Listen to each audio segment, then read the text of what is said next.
বন্ধুরা, মৈনাক চলে এলাম নতুন একটা ভিডিওতে। আজকে এই ভিডিওতে রিভিউ করব সোনি লিভের নতুন অরিজিনাল সিরিজ জাজ সিটি। সেই কাজটা আজকে আসার কথা ছিল 19 তারিখ, কিন্তু সেটা কালকে দুপুরবেলা নাগাদই তারা আপলোড করে দিয়েছে। মোট 10টা এপিসোড রয়েছে, প্রায় তোমাদেরকে দেখতে গেলে 9 ঘন্টা মতন সময় দিয়ে কিন্তু কাজটা দেখতে হবে। এই কাজটা আমি দেখলাম, বেশ অনেকটাই আমার টাইম লাগলো। কেমন লাগলো এই কাজটার ভালো দিক খারাপ দিক নিয়ে আজকের এই ভিডিওতে আলোচনা করব। সবার ফার্স্টে দেখো, এই কাজটা নিয়ে আমি প্রচণ্ড এক্সাইটেড ছিলাম, কারণ আরিফিন শুভ আমার অত্যন্ত পছন্দের একজন অভিনেতা। তিনি বাংলাদেশে যে কাজগুলো করেছেন সত্যি দেখবার মতন তিনি পারফর্ম করেছেন। তো ওনার বলিউড ডেবিউ হচ্ছে, এটাতে আমি প্রচণ্ড খুশি হয়েছি। এবং সোনি লিভে মাধ্যমে তার যে এত বড় ইন্টারন্যাশনাল একটা যাত্রা শুরু হলো আরিফিন শুভর, এটা কিন্তু বলতেই হবে। এছাড়াও এই কাজটার মধ্যে আরও অনেকে রয়েছে, সাতাফ ফিগার, তনিকা বাসু, লোকনাথ দে, আরও অনেকে রয়েছে, মানে শ্রেয়া ভট্টাচার্য থেকে শুরু করে অনিরুদ্ধ গুপ্ত, সায়নদীপ, আমার একজন অত্যন্ত পরিচিত দাদা রয়েছে শাহির দাস, শাহির রাজ রয়েছে, অনেকে রয়েছে এই কাজটার মধ্যে। মানে একটা বড় কাস্টিং নিয়ে কিন্তু এই কাজটা এসেছে। কেমন লাগলো এই কাজটার ভালো দিক খারাপ দিক নিয়ে যদি আলোচনা করি, সবার ফার্স্টে দেখো, এই কাজটা আমাকে যদি এক লাইনে বলতে বলো কেমন হয়েছে, আমি বলবো এই কাজটা মাস্টারপিস হয়েছে। কেন বলছি মাস্টারপিস?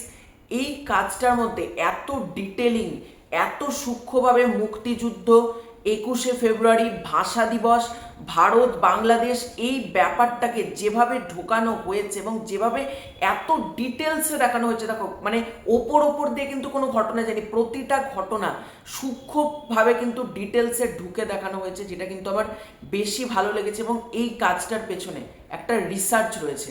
এখানে প্রতিটা পার্ট, মানে সেটা মুজিবের কাহিনী হতে পারে, সেটা ভাষা দিবসের হতে পারে, আওয়ামী লীগের কথা হতে পারে, প্রতিটা জিনিসকে ডিটেলসে দেখানো হয়েছে। বা আব্বাসের আঁকা হতে পারে, রবীন্দ্রনাথ টেগর হতে পারে, সাকিনা বেগম হতে পারে, কোনটা ছেড়ে কোনটা বলবো, প্রতিটা ডিপার্টমেন্ট প্রচণ্ড ডিটেলসে দেখানো হয়েছে এই কাজটার মধ্যে।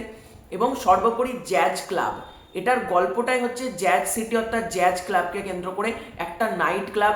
সেখানে লোকে খাওয়া দাওয়া করে, নাচ গান করে, অ্যালকোহল পাওয়া যায়, স্মোক, এগুলো বুঝতেই পারছো, একটা জলসাঘর টাইপের।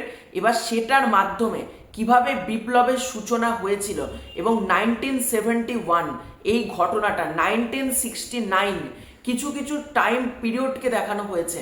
এবং মানে এপিসোডগুলো, প্রতিটা এপিসোড এত টান এবং এত সুন্দর, আমার কিন্তু বেশ ভালো লেগেছে। আমি বলবো একটু সময় বার করে 9 ঘন্টা তোমরা হাতে সময় নিয়ে বসে এই কাজটা দেখো, কারণ এই কাজটা দেখলে একাধারে তোমরা যেরকম এন্টারটেনমেন্ট হবে, ঠিক একইভাবে তোমরা কিন্তু অনেক কিছু জানতে পারবে যেগুলো আমরা হয়তো কেউ জানিই না। কিন্তু এমন অনেক ঘটনা আমাদের সামনে আসবে, এবং এমন কিছু কিছু ঘটনা, দেখো 1971 সালে তো আমরা কেউই ছিলাম না, কিন্তু সেই সময়কার মুক্তিযোদ্ধারা, বাংলা ভাষার জন্য আন্দোলন, ওই যে একটা জিনিস এবং মিউজিকের ব্যবহার, সর্বোপরি এই কাজটার মধ্যে যেরকমভাবে মিউজিকের মাধ্যমে ট্রিট করা হয়েছে গোটাটাকে, তোমাদের কিন্তু অবশ্যই এই কাজটা দেখা উচিত।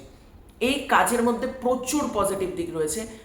এর মধ্যে প্রথম পজিটিভ দিক আমার যেটা লেগেছে, সেটা হচ্ছে এই কাজটার মধ্যে প্রত্যেকের পারফরমেন্স, সেটা আরিফিন শুভ হতে পারে, সৌরসেনী মৈত্র, তনিকা বাসু, সায়নদীপের চরিত্রটা, এদিকে তোমার সাতাফ ফিগার, লোকনাথ বাবু, শাহির রাজের চরিত্রটা, প্রত্যেকে নিজের নিজের জায়গা থেকে চরিত্রগুলোকে এত সুন্দরভাবে ফুটিয়ে তুলতে পেরেছে, যেটা কিন্তু আমার বেশ ভালো লেগেছে। এবং এই কাজটার মধ্যে কিছু কিছু ডিপার্টমেন্টে তোমাদের একটু কমিক ফিল হবে, মানে এগুলো একটু হাসাচ্ছে, আবার কিছু কিছু মোমেন্টে এটা সিরিয়াস দিকে চলে যাচ্ছে, আবার কিছু কিছু পর্যায়ে এই কাজটা এমনভাবে টার্ন ওভার নিচ্ছে, তোমাদের মনে হবে এটা কি ছিল, মানে এইরকম ভাবে এটাকে পুরো বিল্ড আপ দিল, মানে কিছু কিছু মোমেন্ট পুরো মাথা ঘুরিয়ে রেখে দেবে, এটা তোমাদেরকে বলছি। এবং এই কাজটার মধ্যে ব্যাকগ্রাউন্ড মিউজিক এতটা সুন্দর, কোনো জায়গায় ধরো একটা কনভারসেশন চলছে, কিন্তু মিউজিক পুরো ব্যাপারটাকে এতটা সুন্দর জাস্টিফাই করছে, দেখতে প্রচণ্ড ভালো লাগছে।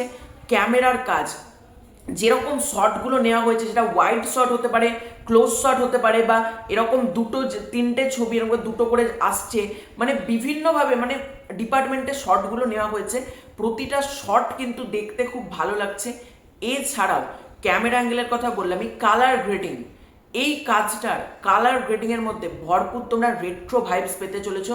মানে এখনকার দিনের মতন কিন্তু চকচকা ঝকঝকা কিন্তু কালার না, তখনকার দিনের এরাটাকে ক্রিয়েট করার জন্য বা তখনকার দিনের টাইম পিরিয়ডটাকে রিক্রিয়েট করার জন্য যেই রকম কালার গ্রেডিং দরকার সেরকম করা হয়েছে। লোকেশন থেকে শুরু করে গাড়ির ব্যবহার, কস্টিউমস, প্রতিটা ডিপার্টমেন্টে সূক্ষ্ম সূক্ষ্ম জায়গাতে এই কাজটা কিন্তু খুব যত্নভাবে উতরেছে আমি বলবো। এবং প্রতিটা জায়গাতে কাজটার মধ্যে তোমরা যত্ন ফিল করতে পারবে। মানে একটা কস্টিউম হতে পারে, একটা গাড়ি হতে পারে, বা যে রক্তগুলো যে মানুষকে মারছে, যে ভায়োলেন্স, যে মুভমেন্টগুলো, এই রক্তারক্তিগুলো, এই যে মেকআপের কাজ, প্রতিটা জায়গাতে এতটা সুন্দরভাবে মেকার্সরা হ্যান্ডেল করেছে। আমি বলবো এই কাজটা কিন্তু যারা দেখোনি অবশ্যই কিন্তু একবার সোনি লিভ থেকে এই কাজটা তোমরা দেখতে পারো। ওভারঅলে এই কাজটার মধ্যে প্রতিটা ডিপার্টমেন্ট যেহেতু ভালোভাবে ওয়ার্ক করেছে, এটা ক্যামেরার কাজ হতে পারে। এছাড়াও এই কাজটার মধ্যে আমার ভালো লাগলো প্রতিটা ক্যারেক্টার কিন্তু নিজের নিজের ভাবে কথা বলছে। ধরো পাকিস্তানের চরিত্র, সে কিন্তু পাকিস্তান অর্থাৎ হিন্দি, উর্দু এই ভাষায় কথা বলছে, বা যে বাঙালি বা যে বাংলাদেশের যে চরিত্র সে কিন্তু বাংলাদেশের স্টাইলে কথা বলছে, এবং যে কলকাতার সে কলকাতার মতন করে বাংলা বলছে। এবং প্রতিটা জায়গার মানে তোমরা কিন্তু বুঝতে পারবে যে প্রতিটা জায়গা কিন্তু আলাদা আলাদাভাবে দেখানো হচ্ছে, তখন যে ভাষাগত যে ব্যাপারটা সেটাও কিন্তু এই কাজটার মধ্যে ভালোভাবে ওয়ার্ক করেছে। ওভারঅলে এই কাজটা তোমরা একবার সোনি লিভ থেকে দেখতে পারো। ডিরেক্টর সৌমিক সেন একটা দারুণ কিছু বানিয়েছেন, অবশ্যই কিন্তু তোমাদের একবার জ্যাজ সিটি সোনি লিভ থেকে দেখা উচিত। এবং যারা আরিফিন শুভর ফ্যান রয়েছে তাদের তো এই কাজটা অবশ্যই দেখা উচিত, কারণ আরিফিন শুভ বেশ ভালো একটা কিছু কাজ করেছেন। বলিউড ডেবিউ, ওনার প্রথম বলিউড ডেবিউ দুর্দান্ত হয়েছে। তো এটাই ছিল আজকের ভিডিও। তোমাদের পুরো ব্যাপারটাকে কেন্দ্র করে কি মতামত কমেন্ট করে জানিও। খুব শীঘ্র দেখা হচ্ছে নতুন কোনো ভিডিওতে, ততক্ষণের জন্য বাই বাই।